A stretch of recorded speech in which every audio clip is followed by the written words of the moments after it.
Hi viewers, আসসালামু আলাইকুম। Welcome my YouTube channel. তো আজকে আপনাদের সাথে একটা জিনিস শেয়ার করব। ওইটা হচ্ছে আপনার 1971-এ আমাদের দেশে একটা যুদ্ধ হইল। ওই যুদ্ধে ইন্ডিয়া জিতলো, পাকিস্তান হারলো। আমার দেশের কিছু বাঙালি নিরীহ ভাই মরল, আর আমাদেরকে ইন্ডিয়া কিছু মুক্তিযোদ্ধা নাতিপুতি ধরিয়ে দিয়ে গেল। একটা বাঙ্গা হারিকেন হাতে আর কিছু মুক্তিযোদ্ধা নাতিপুতি আমাদেরকে ধরিয়ে দিয়ে গেল ইন্ডিয়া।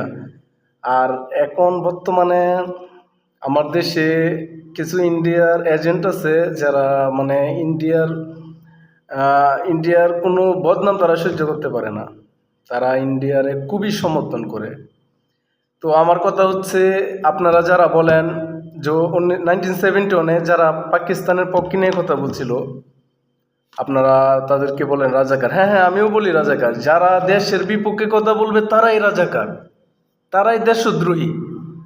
দেশ সবার আগে, দেশ তারপরে অন্য কিছু, অন্য দেশ।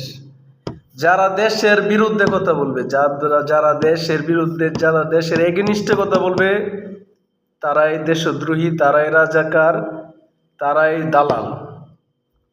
তো আমার কথা হচ্ছে, 1971-এ যারা পাকিস্তানের পক্ষে ছিল তাদেরকে আমরা পাকিস্তানের দালাল, পাকিস্তানের রাজাকার বা দেশদ্রোহী বলে থাকি। তো 1971 তো আমরা দেখি নাই। আমরা ইয়াং জেনারেশন যারা আছি, বর্তমানে যে জেনারেশনটা আছি, আমরা তো 1971 কেউ দেখি নাই। তবে এখন 2026 এমন 26 দেখলাম, 2025 বুঝলাম, 25-26 বুঝলাম,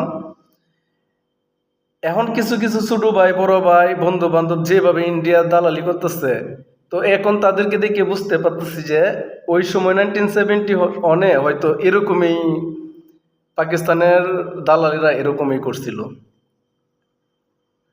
আমার এরকম মনে হইতেছে, কেন জানি। কারণ এখন ওই যে বায়াসারিগুলা যেভাবে ইন্ডিয়ার পক্ষে কথা বলতেছে, এতে আমার মনে হইতেছে তখন 1971-এ এইভাবেই পাকিস্তানের পক্ষ নিয়েছিল আমাদের দেশের কিছু রাজাকার বাহিনী।